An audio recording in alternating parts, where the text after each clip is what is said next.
Welcome to tasty channel. ಇವತ್ತಿನ recipe paneer fried rice. ಅದಕ್ಕೆ ಬೇಕಾಗಿರೋಂಥ ಸಾಮಗ್ರಿಗಳು: ಕ್ಯಾಪ್ಸಿಕಮ್ಮು, ಕ್ಯಾರೆಟು, ಹುರುಳಿಕಾಯಿ ಹೆಚ್ಚಿಟ್ಕೊಂಡಿದ್ದೀನಿ. ಶುಂಠಿ ಬೆಳ್ಳುಳ್ಳಿನೆಲ್ಲ ಅದನ್ನು ಸಣ್ಣಗೆ ಹೆಚ್ಚಿಟ್ಕೊಂಡಿದ್ದೀನಿ. ನಂತರ ಒಂದು ಬಾಣಲೆಗೆ ಎಣ್ಣೆ ಹಾಕ್ಕೊಂಡಿದ್ದೀನಿ. ಪನ್ನೀರ್ಗೆ ಸ್ವಲ್ಪ ಖಾರದ ಪುಡಿ, ಉಪ್ಪು ಹಾಕ್ಕೊಂಡು ಎಲ್ಲನೂ ಚೆನ್ನಾಗಿ ಮಿಕ್ಸ್ ಮಾಡ್ಕೊತಾ ಇದ್ದೀನಿ. ನಂತರ ಒಂದು 3-4 ಸ್ಪೂನಷ್ಟು ಎಣ್ಣೆ ಹಾಕ್ಕೊಂಡಿದ್ದೀನಿ. ಎಣ್ಣೆ ಕಾಯ್ದ ನಂತರ ಪನ್ನೀರನ್ನ ಹಾಕ್ಕೊಂಡು ಫ್ರೈ ಮಾಡಿ ಇಟ್ಕೊತಾ ಇದ್ದೀನಿ.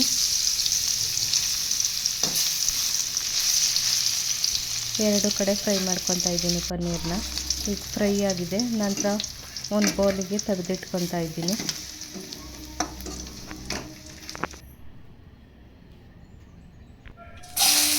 ನಂತರ ಅದೇ ಬಾಣಲೆಗೆ ಶುಂಠಿ ಬೆಳ್ಳುಳ್ಳಿ ಹಾಕ್ಕೊಂಡು ಅದನ್ನು ಕೂಡ ಫ್ರೈ ಮಾಡ್ಕೊತಾ ಇದ್ದೀನಿ.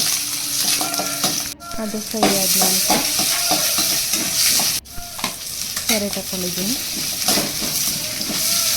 ಇದು ತುಂಬ ಬೇಯಿಸ್ಕೊಂಬಾರ್ದು, ಸ್ವಲ್ಪ ಒಂದು 30 ಸೆಕೆಂಡ್ ಬೆಂದರೆ ಸಾಕು. ಅದು ಫ್ರೈ ಆದ ನಂತರ ಹುರುಳಿಕಾಯಿ ಹಾಕ್ಕೊಂಡಿದ್ದೀನಿ.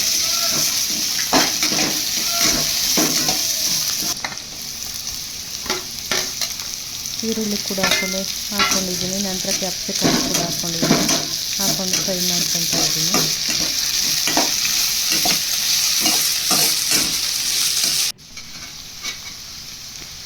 ನಂತರ ಟೊಮೆಟೊ ಸಾಸ್ ಹಾಕ್ಕೊಂಡಿದ್ದೀನಿ. ಸೋಯಾ ಸಾಸ್ ಹಾಕ್ಕೊತಾ ಇದ್ದೀನಿ. ಚಿಲ್ಲಿ ಸಾಸ್ ಹಾಕ್ಕೊತಾ ಇದ್ದೀನಿ.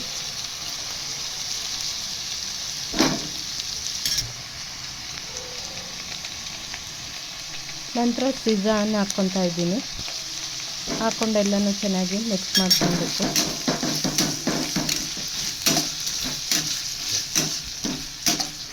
ಎಲ್ಲನೂ ಮಿಕ್ಸ್ ಮಾಡ್ಕೊಂಡಿದ್ದಾಗಿದೆ. ನಂತರ ಪನ್ನೀರ್ ಹಾಕ್ಕೊಂಡಿದ್ದೀನಿ. ಪನ್ನೀರ್ ಹಾಕ್ಕೊಂಡು ಕೂಡ ಎಲ್ಲನೂ ಚೆನ್ನಾಗಿ ಮಿಕ್ಸ್ ಮಾಡ್ಕೊಬೇಕು.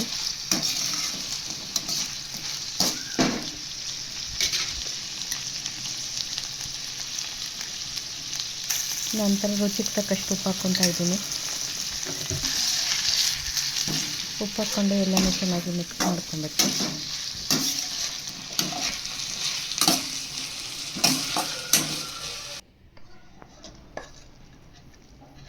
ಈಗ ಅನ್ನ ಕೂಡ ಹಾಕ್ಕೊಂಡು ಅನ್ನ ಕೂಡ ಮಿಕ್ಸ್ ಮಾಡ್ಕೊತಾ ಇದ್ದೀನಿ. ಎಲ್ಲನೂ ಚೆನ್ನಾಗಿ ಮಿಕ್ಸ್ ಮಾಡ್ಕೊಬೇಕು. ನಂತರ ಫ್ರೈಡ್ ರೈಸ್ ಪೌಡ್ರ್ ಹಾಕ್ಕೊತಾ ಇದ್ದೀನಿ. ನಂತರ ಫ್ರೈಡ್ ರೈಸ್ ಪೌಡ್ರ್ ಹಾಕ್ಕೊಂಡು ಅದನ್ನು ಕೂಡ ಚೆನ್ನಾಗಿ ಮಿಕ್ಸ್ ಮಾಡ್ಕೊತಾ ಇದ್ದೀನಿ. ಇದೆಲ್ಲನೂ ಚೆನ್ನಾಗಿ ಮಿಕ್ಸ್ ಮಾಡ್ಕೊಂಡಿದ್ದಾಗಿದೆ. ನಂತರ ಪೆಪ್ಪರ್ ಪೌಡ್ರ್ ಹಾಕ್ಕೊತಾ ಇದ್ದೀನಿ.